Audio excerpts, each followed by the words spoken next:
Currently, the Fantastic Four First Steps and Superman are battling it out at the box office. There is a lot of discussion on what this means for the future of Marvel, DC, who's in first place, who's in last place, but I don't want to talk about that today. I want to talk about the reaction to both of these movies at the box office from one individual. And when it comes to box office numbers and debating which movie is better or worse, this is somebody we haven't discussed previously. In today's video, we are going to be looking at Rob Liefeld's current crash out over his relationship with Marvel Studios.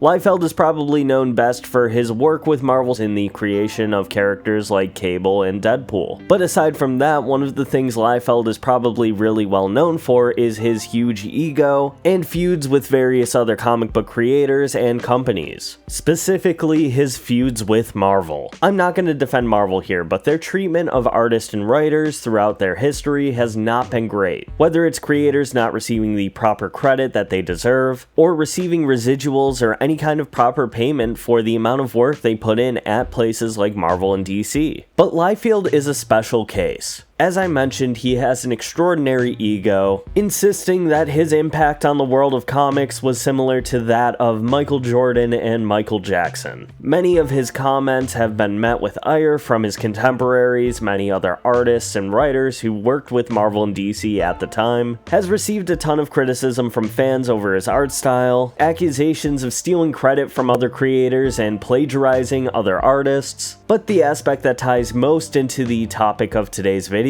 is Liefeld continuously being a very poor sport. Earlier this year, Rob Liefeld announced that he was officially cutting ties with Marvel. And this came after the release of the first Marvel Studios movie featuring one of his creations, Deadpool and Wolverine. He put simply that the reason he was cutting ties with Marvel is because Kevin Feige, the head of Marvel Studios, does not treat comic book creators well. That was the headline and the main part of the story that was going around places like Twitter a few months ago. But when you actually look into what he said, you could see this is Liefeld's ego coming through once again. He was upset that he wasn't invited to the after party following Deadpool and Wolverine's premiere, that Kevin Feige paid zero attention to him when he was on the red carpet, and for being denied a special credit at the beginning of Deadpool and Wolverine that he asked for a month and a half before the movie's premiere. Now, mind you, he was still credited for his creation of Deadpool at the end of the movie, something that's standard in every single Marvel Cinematic Universe release. And I'm not going to disagree and say that I don't think Liefeld should have had his name at the beginning of the movie. I think it would be great if Marvel Studios releases acknowledge these creators as many times as they possibly could. But, and this may be the controversial part, I don't think Liefeld's contributions to the creation of Deadpool warrants as many credits as he thinks he's deserving of. Especially when you read the earliest Deadpool comics that were penned by Liefeld, they are so different from what people love and know about the character. Liefeld contributed a cool design, but every element that made this character iconic and beloved was contributed by writers that came after Liefeld. So if Liefeld is going to be the first and only person to receive this specialty credit at the beginning of the movie, don't you think everybody who had something to do with the creation of Deadpool as a character should be credited also? And that's what the basis of this is about. Liefeld doesn't care about the creators of every comic book getting the acknowledgement they deserve. He only cares about himself and his ego being boosted. It wasn't enough to receive the same credit that every other Marvel creator has had previously, and a reference in the movie itself during its pivotal action sequence. He needed the same credit that Jerry Siegel and Joe Shuster received in the first Superman movie. Okay, now that the backstory is out of the way, let's talk about his recent comments. Instead of just ignoring Marvel from this point on, and doing work he's actually passionate about, he's decided to make his full-time job getting involved with fan discourse on Twitter. More specifically, he has engaged in any discussion over the last couple of weeks that puts Fantastic Four First Steps in a negative light. And you can look at his account, it is filled with box office numbers for Fantastic Four First Steps, the second week drop-off that the movie has had, how much more successful Deadpool and Wolverine is compared to Fantastic Four First Steps, how much better other movies like Superman and Jurassic World Rebirth are doing compared to Fantastic Four First Steps, and how much he hated the movie, how empty his IMAX screening of the movie was. It's just become incredibly petty. Liefeld has never been seen in the highest regard given his attitude, but the dude needs a serious reality check. It's very clear that he's doing this out of attention because he wants to be involved with Deadpool 4 in some way. He retweets any report that suggests that Marvel Studios doesn't want to make Deadpool 4, and it's becoming really sad. His attitude is comparable to a jealous ex trying to show how valuable he was as a partner, when in reality he's just upset that they've moved on. Marvel doesn't need him anymore, and he got his wish. He cut ties with Marvel, he doesn't have to deal with them anymore, and he'll still get his residual checks anytime Deadpool makes money. Now, if you're a recurring viewer of this channel, you know that I don't really like to talk about real-world drama too often, but despite not following Rob Liefeld on social media, I've been heavily exposed to his anti-Fantastic Four rhetoric for the last couple of weeks, and it wasn't until today when I scrolled through his Twitter account that I realized that this is practically the only thing he's been talking about. That's gonna wrap up that topic though. I'm probably not gonna talk about Rob Liefeld anymore. I don't want to give him the attention that he is desperately asking for. However, we will wrap up today's video by answering a related mailbag question. If you have a question you want me to answer in a future video, drop it in the comments down below with the hashtag mailbag. Today's question comes from Eric, who asks, what are your thoughts on Superman beating out 2 MCU movies this year? Thank you so much for your question, and I assume you're talking about box office numbers specifically. I think it's a really strong opening for DC. Superman had people really excited, and people continued to talk about it in the weeks following. I feel like it's pretty clear that it had the best marketing campaign of any of the comic book movies released this year. Now, to look at why Marvel didn't do as well, I think there are a few factors here. One important aspect is the fact that Marvel opened this year with their weakest movie in Captain America: Brave New World. And I think looking at it from a general audience perspective, it probably set a pretty low expectation for what to expect for the remaining movies this year. But I also think Marvel set a very poor and damaging release strategy for when their movies hit Disney+.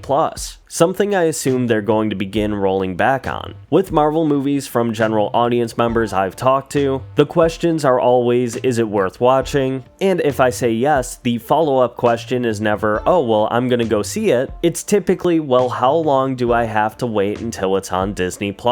Every year, the amount of time a movie is able to be in theaters gets shorter and shorter. About 10 years ago, it was about 5 to 6 months before a movie would release on digital or Blu-ray. Now we're seeing movies pop up on digital storefronts about a month after they release in theaters. And the one studio we're seeing move away from that format is WB, who kind of popularized the idea during the peak of COVID. They lost a lot of money releasing most of their 2020 and 2021 release catalog simultaneously in movie theaters and HBO Max. In the last couple of years, we've seen them start to roll that back a little bit. Now there's about a month and a half before the movie is available for rental and purchase on digital storefronts like Amazon, with about a 2 to 3 month gap before they're released on HBO Max. Now Disney has been doing the same thing with Disney+.